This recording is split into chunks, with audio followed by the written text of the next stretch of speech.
బాబు చెప్పండి.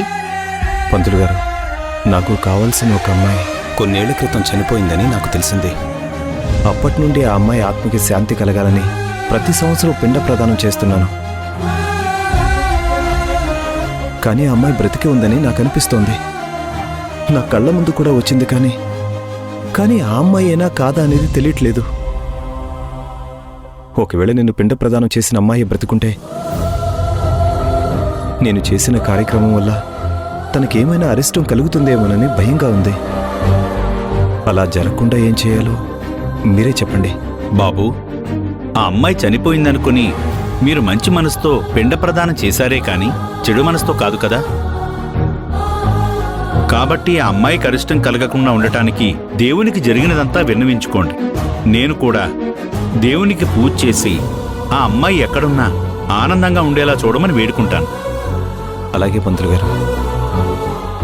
ఆ అమ్మాయి బ్రతుకుంది అని అనిపిస్తున్న దగ్గర నుండి నా మనసంతా ఏదోలా ఉంది.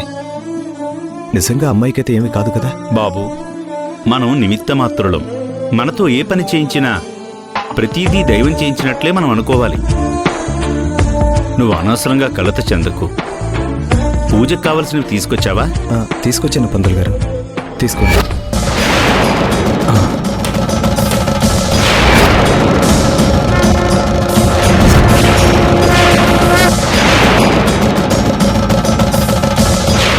ఏంటి పంతులు గారు ఇలా జరిగింది?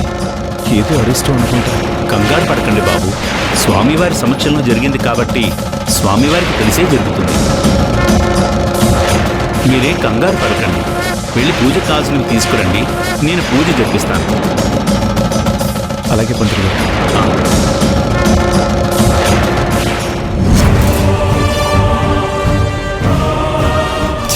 చెప్పకుండా సుహాసిని ఎక్కడికెళ్ళి ఉంటుంది?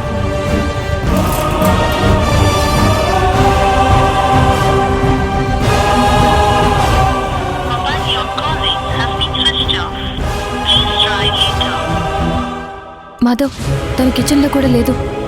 ఫోన్ కూడా స్విచ్ ఆఫ్ వస్తుంది. భూమి ఎక్కడికి వెళ్ళినట్టు?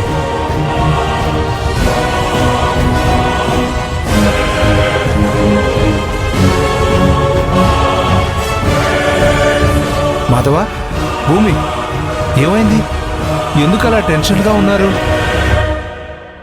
నానా, ప్రియదర్శిని మీకేమైనా కనిపించిందా? తన ఫోన్ స్విచ్ ఆఫ్ వస్తుంది. ఇంట్లో ఎక్కడా లేదు. ఎక్కడికి వెళ్ళిందో అర్థం కావట్లేదు నాన్న. మీకేమైనా కనిపించిందా నాన్న?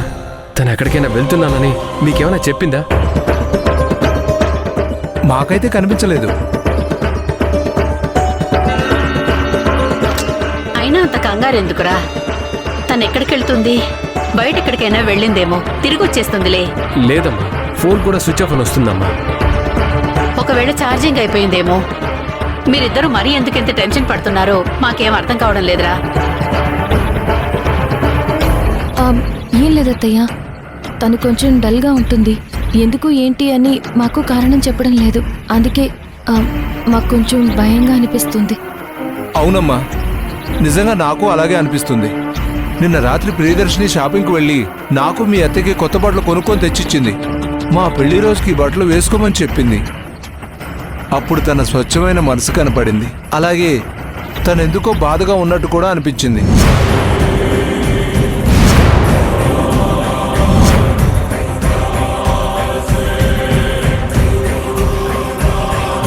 ఆ క్షణమే అడుగుదాం అనుకున్నాను, కానీ తను ఇక్కడే ఉంటుంది కదా, తెల్లారిన తర్వాత అడగొచ్చులే అనుకున్నాను. ఈలోపే తను ఇలా కనిపించకుండా వెళ్ళిపోతుందని నేనైతే అనుకోలేదమ్మా. మీ ఇద్దరికి బట్టలు ఇచ్చిందా మావయ్య? అవునమ్మా.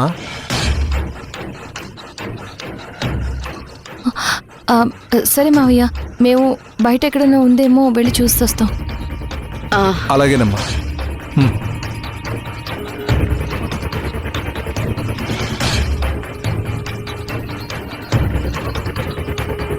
మావయ్య వాళ్ళ పెళ్లి రోజుకి ఇంకా 2-3 రోజుల సమయం ఉన్నా ముందే బట్టలు తీసుకుని వచ్చి రాత్రే ఇచ్చింది అంటే సుహాసిని ఇంటి నుంచి వెళ్ళిపోవాలని ముందే నిర్ణయించుకుని ఉన్నట్టుంది మాధవ్.